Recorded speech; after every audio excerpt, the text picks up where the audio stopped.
The Democratic Alliance, or DA, has long been a dominant force in Cape Town's political landscape. Known for its liberal policies and strong stance on governance, the DA has managed to carve out a significant presence in the mother city. Since 2009, the party has held the reins of power, shaping the city's policies and direction. This period has seen numerous changes, from infrastructural developments to shifts in social policies. This extended period of governance has brought both praise and criticism, with some hailing the DA's management while others argue that it has exacerbated existing inequalities. The party's approach to urban development has been particularly contentious. This essay delves into the complex relationship between the DA and Cape Town, exploring the party's successes, failures, and the overall impact of its policies on the city. We will look at how the DA's strategies have influenced various aspects of life in Cape Town.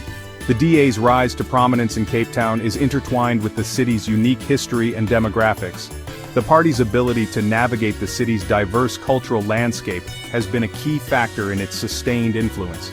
As the seat of parliament and a major economic hub, Cape Town holds a distinct position within South Africa. This status has provided the DA with both opportunities and challenges in its governance. Understanding the DA's influence requires considering the city's diverse population, economic disparities, and the legacy of apartheid, which continues to cast a long shadow over South African society. The party's policies must be viewed through this complex historical lens. The debate surrounding the DA's governance of Cape Town often revolves around competing narratives. On one hand, there are those who commend the party for its administrative efficiency and economic initiatives. Supporters point to the party's focus on efficient service delivery, clean governance, and economic growth. They argue that these efforts have made Cape Town a more attractive place for business and tourism. Critics, however, argue that these achievements have come at the expense of social justice and addressing the needs of the city's most vulnerable residents. They highlight the persistent issues in informal settlements and the lack of adequate social housing. This essay aims to provide a balanced perspective, examining both sides of the argument to assess the DA's true impact on Cape Town. By considering various viewpoints, we can better understand the complexities of the party's governance. In the sections that follow, we will delve deeper into specific aspects of the DA's governance, examining its performance in areas such as service delivery, infrastructure development, social housing, and economic policy. Each of these areas offers insights into the party's broader strategy and its effectiveness. By analyzing these key areas, we can gain a more nuanced understanding of the DA's legacy in Cape Town and its contribution to the city's current state.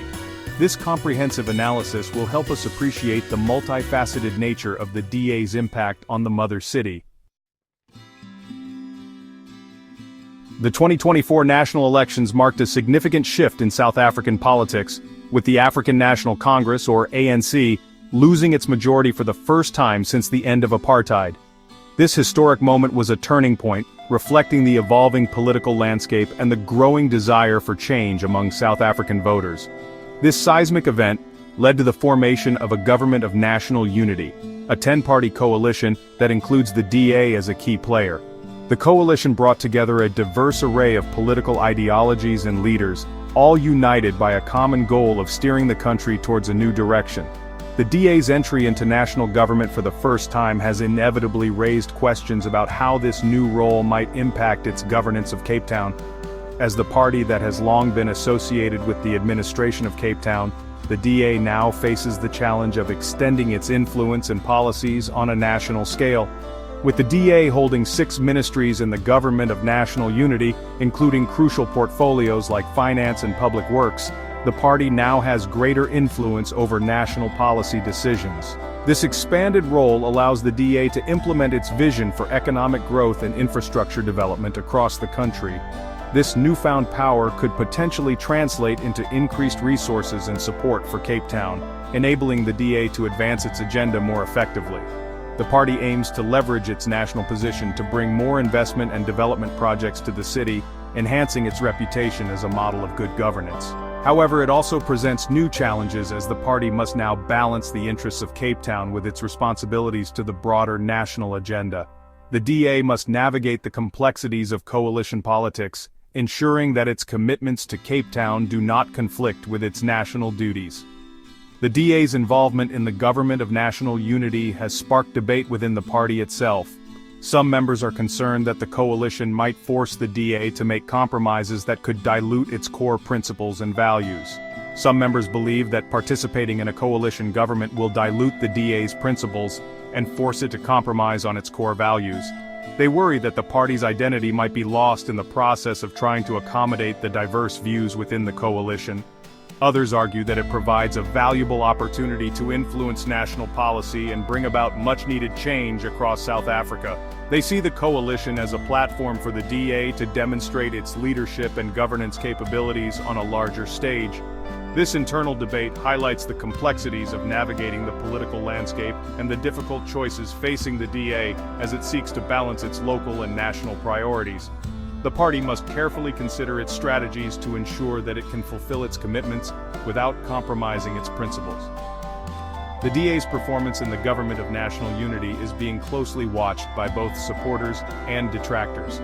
The party's ability to deliver on its promises and effectively manage its dual roles will be critical in shaping public perception and future electoral success. Its ability to effectively govern at the national level while maintaining its commitment to Cape Town will be a key test for the party. The DA must prove that it can handle the complexities of national governance without neglecting its responsibilities to the city that has long been its stronghold. The outcome of this balancing act will likely have significant implications for the future of both the DA and Cape Town. Success could solidify the DA's position as a major political force in South Africa, while failure could undermine its credibility and influence.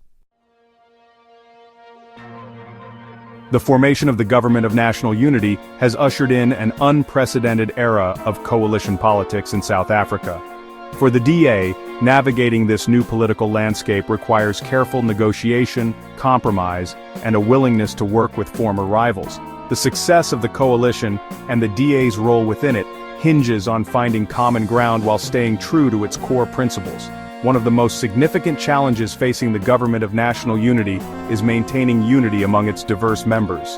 The coalition comprises parties with vastly different ideologies, constituencies, and priorities. Bridging these divides and finding consensus on key issues requires skillful leadership and a commitment to dialogue.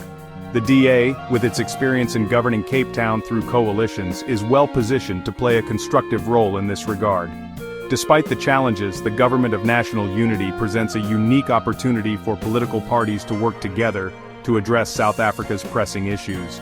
By pooling their resources and expertise, the coalition partners can potentially achieve more than they could individually. For the DA, this means leveraging its influence to advance policies that benefit not only Cape Town but the entire country. However, the inherent instability of coalition governments remains a concern. Disagreements over policy, power struggles, and shifting alliances can quickly unravel even the most well-intentioned coalitions. The DA must tread carefully, ensuring that its involvement in the Government of National Unity does not come at the expense of its own stability or its ability to govern effectively in Cape Town. Since taking over the reins in 2009, the DA has consistently touted Cape Town as the best-run city in South Africa. The party's leadership has been marked by a focus on efficiency, transparency, and accountability, which they argue sets them apart from other political entities in the country. The party points to its record on service delivery, financial management, and infrastructure development as evidence of its success. They highlight numerous projects that have been completed on time and within budget, showcasing their commitment to responsible governance. While there is no denying that Cape Town enjoys a higher standard of living than many other South African cities, the DA's claims of exceptional governance have been met with both praise and skepticism. Some residents feel that the improvements are tangible and have positively impacted their daily lives, while others remain unconvinced. Under the DA's leadership, Cape Town has consistently received accolades for its efficient service delivery, particularly in areas like water management, waste removal, and road maintenance. These services are often cited as examples of the party's ability to manage urban environments effectively. The city boasts a well-maintained infrastructure, reliable public transport, and a relatively clean and safe environment, especially when compared to other major South African cities. These factors contribute to a quality of life that many residents appreciate and rely on. These achievements have contributed to Cape Town's reputation as a desirable tourist destination and a hub for investment. The city's vibrant economy and scenic beauty attract visitors and investors from around the world, further boosting its profile. However, critics argue that the DA's focus on service delivery has come at the expense of addressing deeper structural inequalities. They contend that the party's policies have not sufficiently tackled the root causes of poverty and social disparity. They point to the persistence of poverty, unemployment, and spatial segregation as evidence that the DA's policies have failed to uplift the lives of all Capetonians. These issues remain deeply entrenched and continue to challenge the city's progress. The party's critics also accuse it of prioritizing the needs of affluent residents and businesses over those of the poor and marginalized. This perceived imbalance has fueled ongoing debates about the true inclusivity of the DA's governance. The DA's track record in Cape Town is a complex tapestry of successes, challenges, and ongoing debates. The city's progress under their leadership is undeniable, yet the journey towards true equality and inclusivity remains a work in progress. While the party has undoubtedly made significant strides in improving the city's infrastructure and service delivery, it continues to grapple with the legacy of apartheid and the deep-seated inequalities that persist within Cape Town's social fabric. The future of Cape Town under the DA's leadership will depend on their ability to address these complex issues while maintaining the progress they have achieved.